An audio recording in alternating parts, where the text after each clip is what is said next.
Hi, guys. Thank you. It's a Tuesday, and I was in the shower. Did I get on right? Sometimes I miss my lips. Yes, I'm right. I put on lip gloss, and I missed my whole entire lip, okay? It's fun.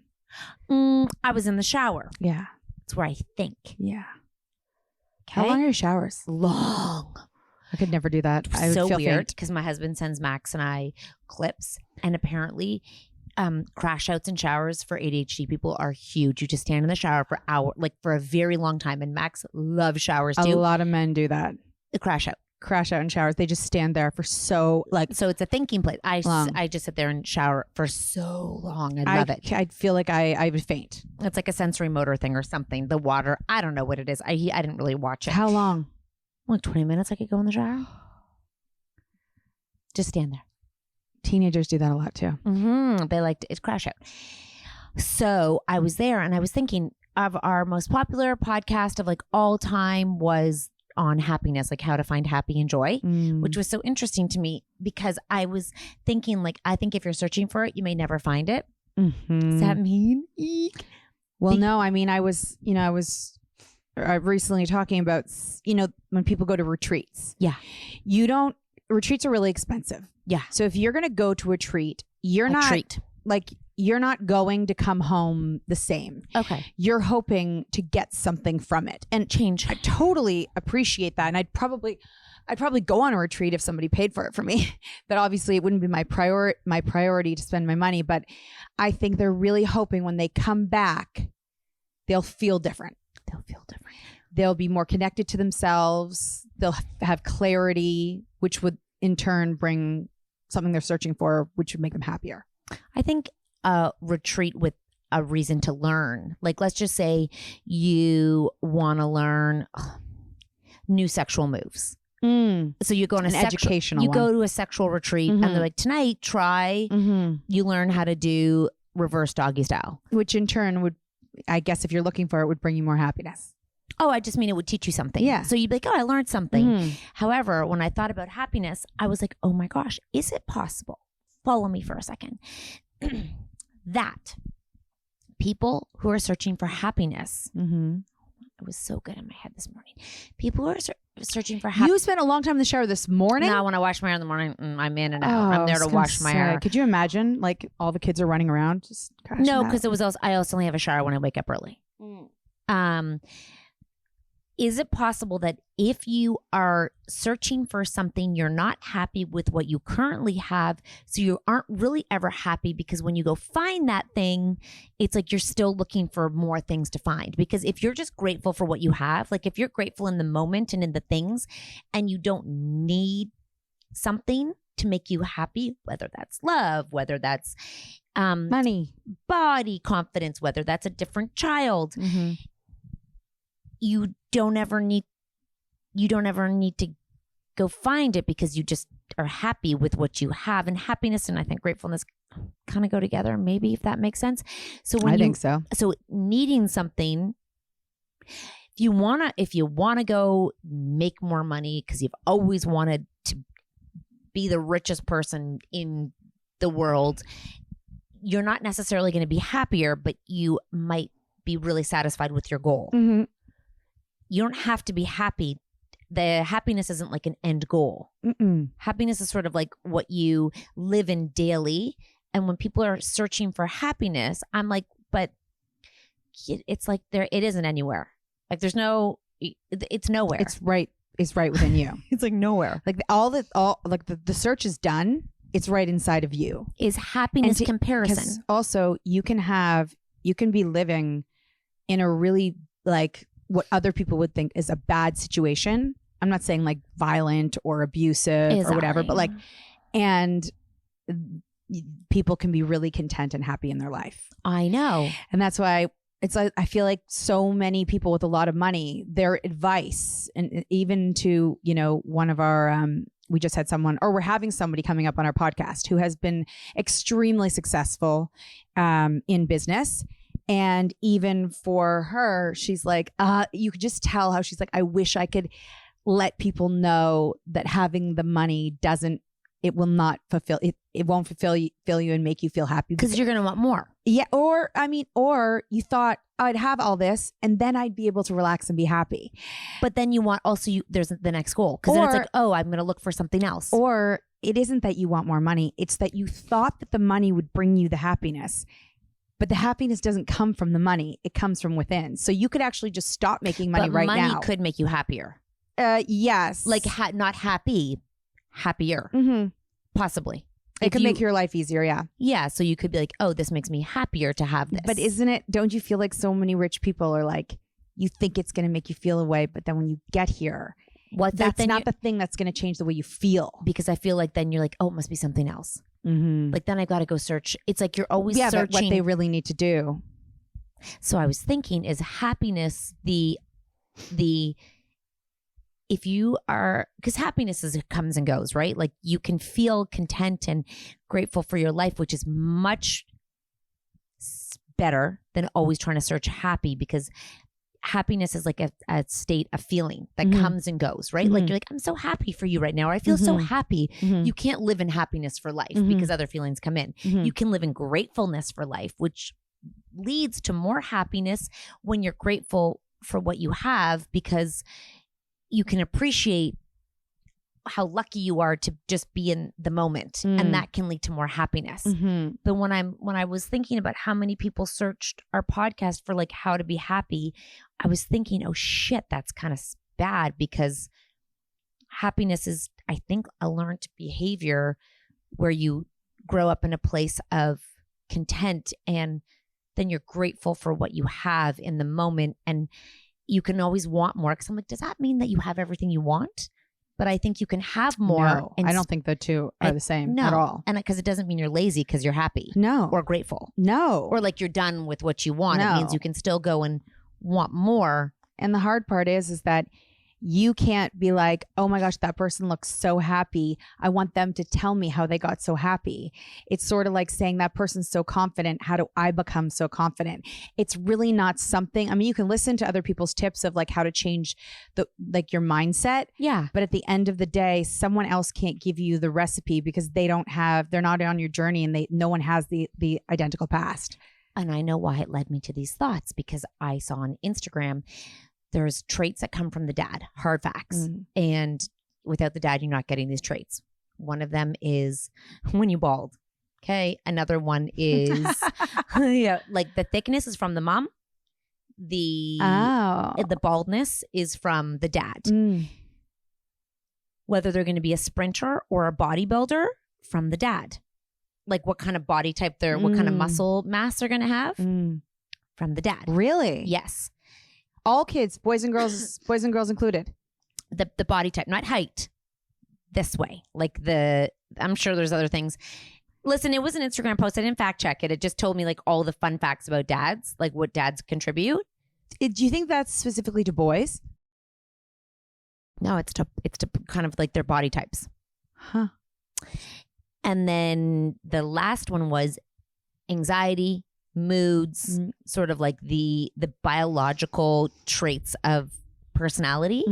That specific trait, moodiness, like is your dad, like biologically. Weird.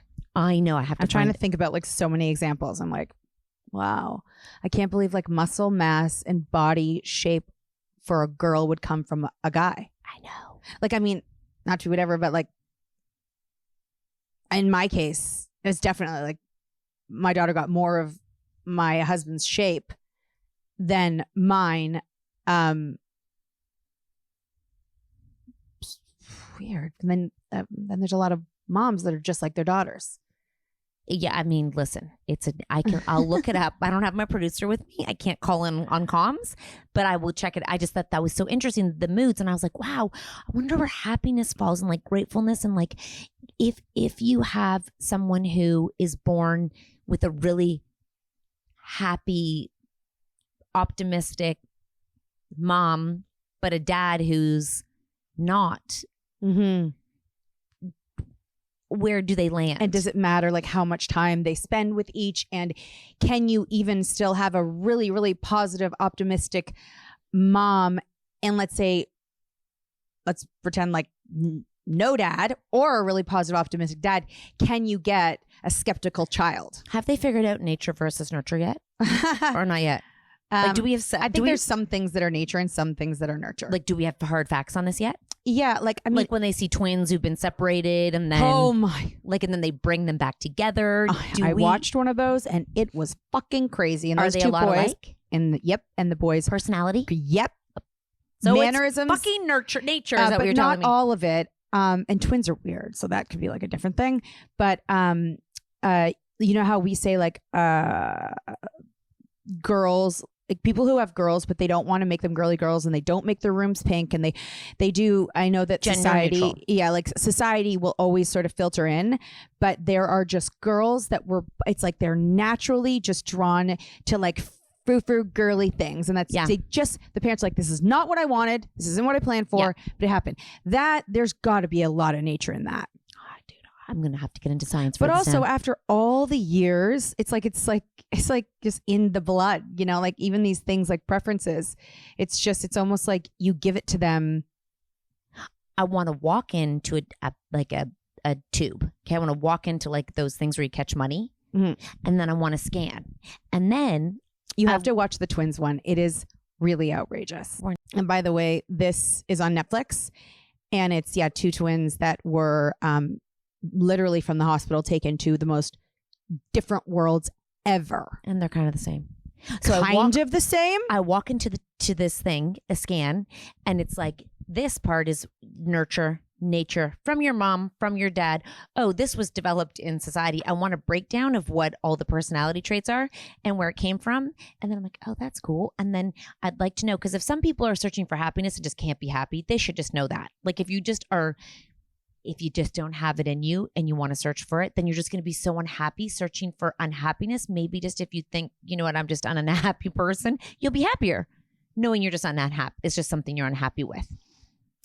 Yeah. Like I like the idea that there isn't just, it's either this or it's this. Like this is nature, this is nurture. Because I think that like. You think unhappy people can turn happy. Oh, well, I wasn't saying that. Honestly. No. Honestly. So don't couple with an unhappy person if you think that they're. I think there's a chance. Okay.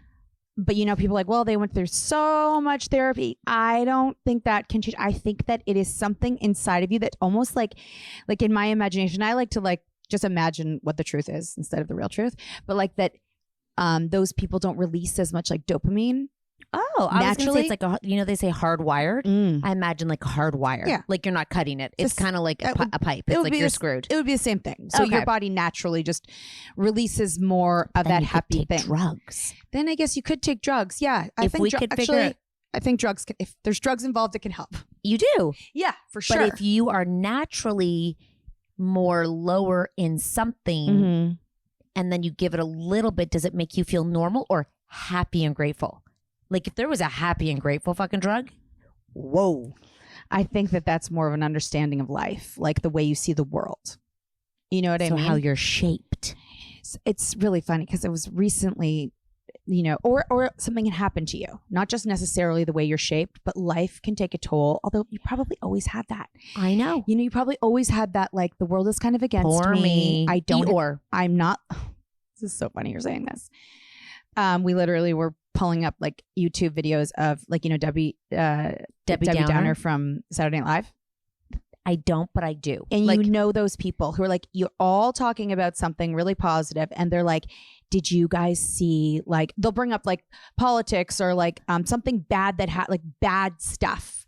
Because when everyone's talking about something good, their mind, it's almost like, well, like we say, the joy is a really, what's it called? It's a vulnerable emotion. Feeling.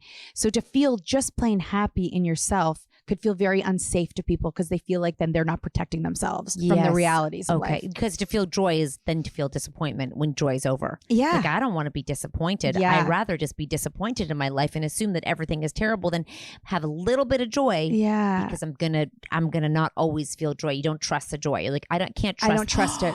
they just don't trust happiness. It's like they can't believe happiness is real. It's like that can't be real. Like you're just fucking fooling yourself. And then those people often think that people that are actually just have like an ease and a joy about them are, now we came up with toxic positivity. I understand that there's like a level to that. I get it. But that's what it feels like to people who don't trust happiness. It feels like we're fake. You're fake. It feels like you're fake. I'm going to go one step further with this. I also believe, in my thoughts, that people who naturally are grateful and happy, like in their space, like we don't ask for more. We're not like, oh, I wish I had. We don't really say, I wish I had. We're like, I would like, but not I wish. Not like I'm going to bed feeling sad I don't have. Yeah, I never think that. I think they have a general, more general happiness of their bodies. Of their like self-confidence. Like I believe that people who are grateful in their life aren't disappointed with, have more body confidence. Yeah. Who feel happier with their bodies and themselves. Because think about how much time someone who doesn't like their body is spending with a negative thought or a negative, like, because that, you know, your brain only has so much space, right? Yeah. So you're spending, let's say if it's a quarter of your time thinking about how unhappy you are in the body you're living in, like every moment. You can't escape the body that you have. I know. So if you're thinking about that, you can't send your body away for a week and live without it. Take a break. You can't take a break. You're with it all the time. So you can't get away from it. So you're thinking negatively about it. It's going to affect your overall like feeling of joy and happiness. I know, because then I was thinking how much I don't think about my body, like how much I don't. Because when I really try to step into other people's space and understand them. Like but if I've never felt it, I can't say I know it, but I really try to think about it. Like I'd be like, okay, I'm going to try to think about this, what this would feel like to be like, but I can't go there with the thoughts because I don't feel it. I know. The only thing it's really I think hard. of is like, I'm aware of my neck, but it doesn't stop me from doing things. And I don't think about it when I'm not thinking about it. Like, I'm not like, oh, I can't go out because of my neck, or I can't do this because of my neck. Well, listen, it's like small problems, because I can imagine if you grew up with an unhappiness, you would feel it would be like another narrative you'd have to change, like another conversation about like what has to, like another, it feels like you're swimming in tar versus in like a clean spring lake. You know, my son was just doing a project, and I was helping him with it. We had to take like two characters who were in like from two totally different countries, but they both endured like either the stories of war or war. Yeah. And he had to like make a comment comparing how their lives would, what they would have in common. And it was just the idea of like the people who've come from war-torn countries or have gone through really, really hardships, trying to wanting their children to appreciate what they have and be happy in the life that they have. Okay. And instead they're just kind of annoyed with their parents and resentful for them for always talking about how hard it was, like when they like what they had to sacrifice to give them this life, and how the parents are just so annoyed that the kids can't just be happy. Right. Because you can't grasp it, because you haven't lived it. No. Because you don't know. Yeah. It's very like, it's like you just don't know. Like, No. You don't know what that feeling feels like, so you can't even go to that feeling. So then I thought, okay, well, we can't just leave people with like feeling if you're never going to be happy, you can't be happy. What if people who are unhappy, I think everyone can feel gratitude. Like you can think everybody can feel a moment of gratitude. Like you have to be like, thankful for something in your life. Well, a lot of people say they start the day and they have to write down a few things. Like this is like, what the people say.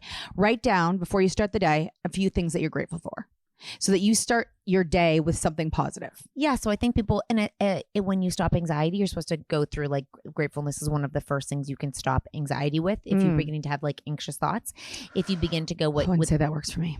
Right. But I'm saying if you're younger, you can go and be like, okay. Like for me, if I'm feeling like anxious in a airport room, if I were to use that, it'd be like, you should be so grateful that you can afford to be on an airplane. And that would not work for me. I think it's more like you take your thoughts to a different place. Like I'm grateful. Like it's sort of like aversion therapy. Like it's like now you're thinking, it's like when I have to talk to you about sleeping with strangers. It's same. Yeah. It's just like you go to I'm grateful for this. It's talking about something different. But gratitude, I think, is the root of happiness. And I think if we body positivity, if you're having a hard time with your body, I don't even know if that's a word anymore. Like, I don't even know what the word is for body stuff anymore. But if you're having a hard time with your body, I think gratefulness is the place you start with how grateful you are in something, whether it's like, I am grateful that I can wake up and walk downstairs, even basic, because then if you begin to think what you have, maybe happiness will come just out of very small thanking yourself for doing things. Does that make sense? It does. I feel like if I wasn't happy with my body and I didn't feel confidence in my body, well, you're not a happy person. No, like talking about my body, your feet, walking. Anything on my body isn't going to make it better. You know, like it's kind of like,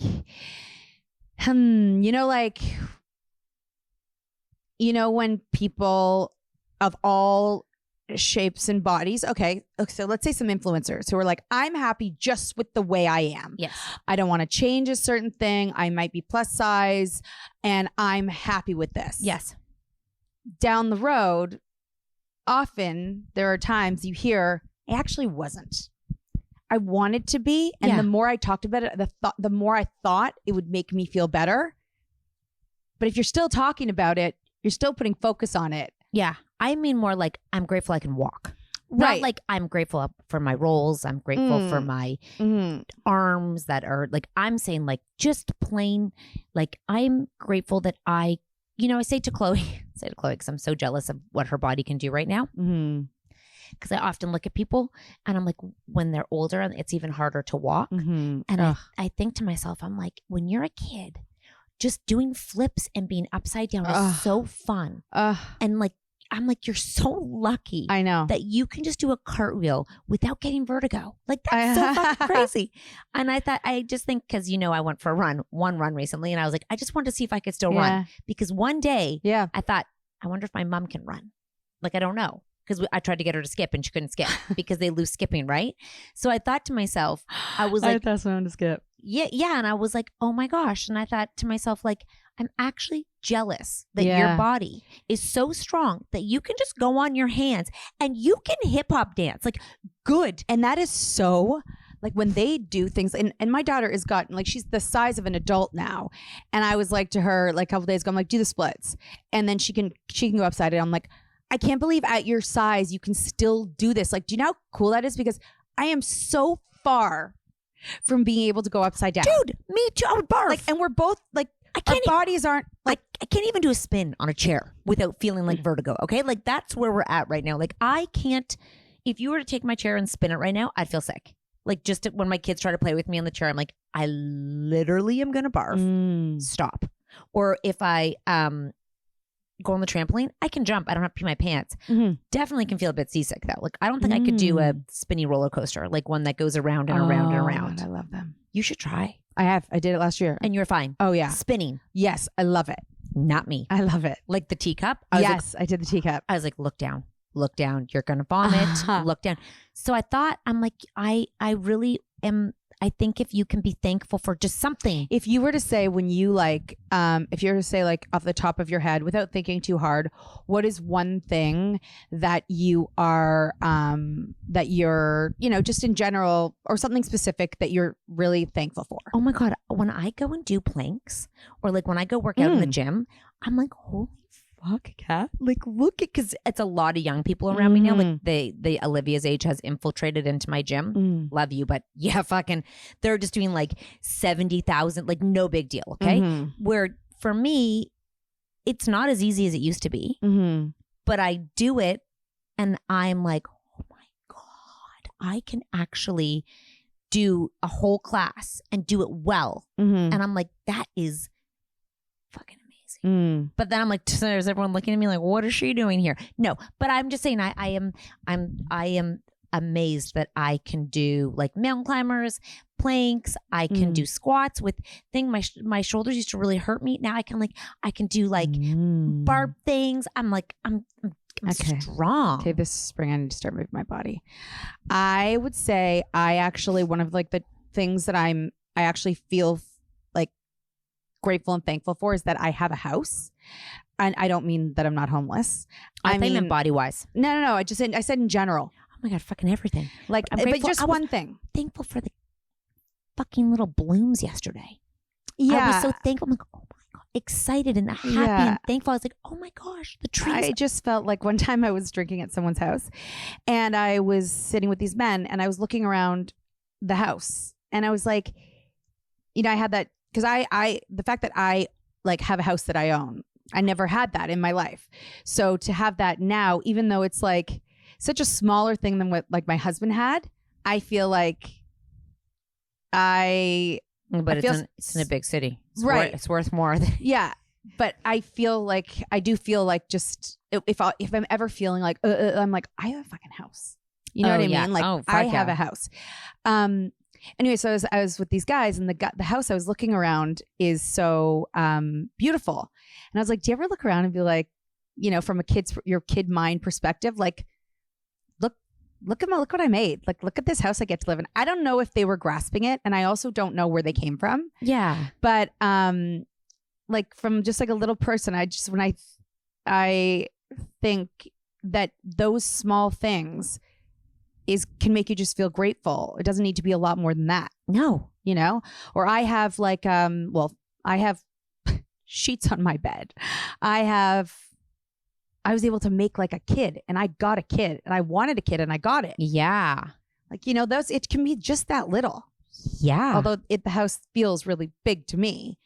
I mean, that is big. It's a simple thing to say. It's not, it's very big. It's very big. And it's not that simple because I think like a very small percentage own a house in terms of life. So it's actually huge that someone owns a house, right? Yeah. But no, I think that if people were like, I'm searching for happiness, I really fucking think it is just what you're thankful for. I know. I think it stems from that. And I think that there's so many books on how to find happiness. And listen, I don't have a proven method or I haven't read a book on it, but I do think that, there's a few things you can't, if you grew up in a house where your family maybe didn't stop and feel grateful or thankful or like, celebrate smaller things, maybe you don't know what you're looking for in happiness. Like maybe you need to find what happiness means to you. Yeah. And I think if a lot of people are like, I don't know what happiness even means. I think that it's a broad thing and people are searching for something that might not even exist in the world. Like people might just see something online and be like, I wish I was that happy. Yeah. Which isn't true. I just think that's a huge reason why people are also so unhappy is because they think everyone else is so much happier and I think them. And what they see is they are like interpreting what it feels like, what it looks like. And also it's like your standards of happiness too. Like let's say you might be just as happy as I am, but you're not allowing yourself to really appreciate that is happiness right there. Yeah. It's like you might be sitting right in it and you don't even, you can't even appreciate it. It's right there in front of you. Like it's right in your body right now. I think some people have been told what their standard of happiness should be. Like I think a lot of men, old school, like probably our generation, I don't know about the younger generation, have been taught that things mean happiness and success. Like success means happiness. Like happiness has been rolled into providing, items and like the 3.0 or 2.5, whatever that thing was. And this is what the weekend, you go skiing on the weekend, like you go skiing on the weekends, you have your summer house, like what happiness looks like to some people. Don't forget the dog. It's a look rather than a feeling. So I'm like, I'm so curious because I find a lot of people compare, which leads to unhappiness because you can't get it. You can't go get happiness. And if you compare happiness, you can't. And also, if you had a vision of the way things were going to be and they're not that way, really try to like recalibrate what you have now. And that's what's important. Like, instead of constantly being disappointed for what you thought that it would be. Okay, then another really good caliber of a question is to your kids, because I think that will have your barometer of happiness. They're perceived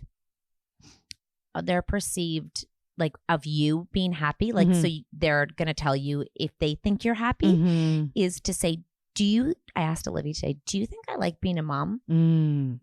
Like, do you take that from me? And she's like, yes. Yeah. And she's like, I think you like kids, so that helps. And I said, I actually really do love kids, but I was trying to think of people who maybe don't love being moms. And I don't mean that in terms of it like, doesn't mean that you're a bad mom. and that you don't love your kids. It just means like, it's not that like, it's not your sweet spot. Yeah. It's not like it's not natural. It feels maybe a little bit more like a job rather than, exactly, which is a great job, a hard job, but it's, so yesterday I was at dance class with Chloe, or 2 days ago. Shit, it's 30 minutes. Okay, I'll go quickly. And there was a teacher there, and he's a male teacher. He doesn't have kids. And Chloe's in a trio, and the three of them are kind of like, they all have kind of personalities, and they're kind of little monkeys. And they were laughing at something, kind of being silly. They were working hard, but then they started being like, and he was laughing with them. And then he let them kind of be, and he was like, let's try that again. And I looked at him, I said, you enjoy children. You really love working with children, and it's so nice to see. You should be working with children. He's an amazing dancer, apparently. Same dance school where Miss Patricia is, who loves children and is good with them and understands them. Because some people can love what they do, love the sport, love the thing, not be good with children and not be in that position of children, including motherhood. You like yours a little bit more, but you don't love children. I'm going to say something a little judgy right now. Go ahead. And I can't help it. I'm being honest with my feelings. Go be honest. It's your podcast. And I'm also allowed to have, like, we all have feelings. I'm just going to say one of them out loud. I am not so much that I can't be your friend, not so much that I can't be around you. Like I can keep it to myself and it actually won't affect our relationship. But in my heart and core, when I see people that don't appreciate and enjoy children as much as, let's say, you or I, red flag. No, it's not even just that, because it's not their fault. You right? just wouldn't want to date them. I mean even women. Yeah, actually, I'm thinking mostly women. I know. It irks me. I know it's not their fault, and I know they can't change, but I don't like that. I don't like seeing people who don't like kids, because I don't understand it. And I also think I don't like that part of their character. Doesn't mean that I can't be friends with them, by the way. Yeah. I'm like kids. It's very hard. I said to Olivia today in the car. Kids are so enjoyable. Like they're so much more interesting. Yes, she's like, if there's a table, you're always at the kids' table, right? She's like, you'd much rather. And my husband's always like, you're the camp counselor, because I like playing. I actually way prefer playing with kids and talking small talk. And they're an escape for me. Yeah, me too. But I said to Olivia, working with kids, you can't lie and you can't pretend, because kids aren't going to have time for it. Because kids are like, I don't like that. Like, they're very easy to say, like, I don't like that person. I don't think every teacher should be a teacher, because I don't think they like kids. They might love teaching, but they don't like children. And kids know who they are immediately. Kids are smarter than, you cannot bullshit a kid. So my point being in all of this is, ask your kids, like, do you think I like this?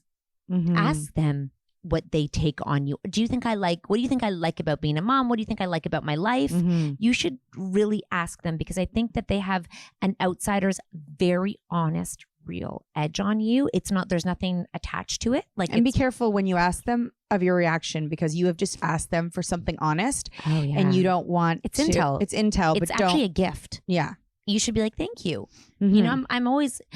I was at the stoplight and I wanted to show my daughter something. She's like, that's $1,000 fine. I said, oh, even when I'm stopped? She's like, yeah, you have to pull over. I was like, I want you to always call me out on things. I'm so thankful you just did that, because I want to be a good role model. So like, I'm putting it away. Thank you. Always call me out on my shit, and I can learn from you, because I want them to be like, oh, right, that's wrong. That was wrong. I should not have done that. That was wrong of me. And I want them to know that they have power to say something to me, even if they're like, they often are like, are you mad? Or like, you don't seem like you like that. I'm like, I'm just overstimulated right now. So I think it's good to have that conversation, because they're your mirror.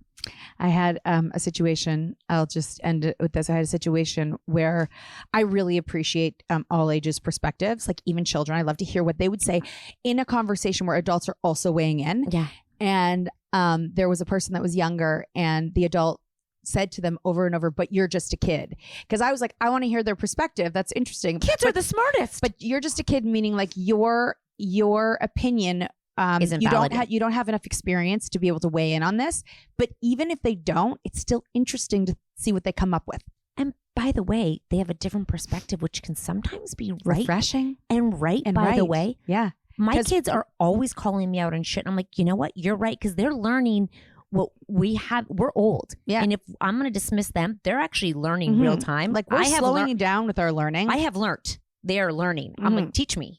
Teach me everything. Like, I am not too good to know more than you. I'm like, you probably know way more than me in multiple areas. Actually, last thing, the Screen Sense guide, I read the like rules on the fridge that were, you can get like just the things you want them to read, like when they open the fridge, the reminders of what to do and not to do. And I read it all to them and they gave me feedback on what. And I was like, thank you. Like, I need you. I need you for this because this is you, not me. I can tell you as a parent, but you're living it, you know? Anyways, thank you guys. That was Tuesday. Money can't buy you happiness. I would love to hear your perspectives. If you feel happy, what is it that you think makes you feel happy? Yes. And if you feel unhappiness, what do you think would make you happy? Can you learn happiness? Money can't buy you happiness. Can you learn happiness? A good one.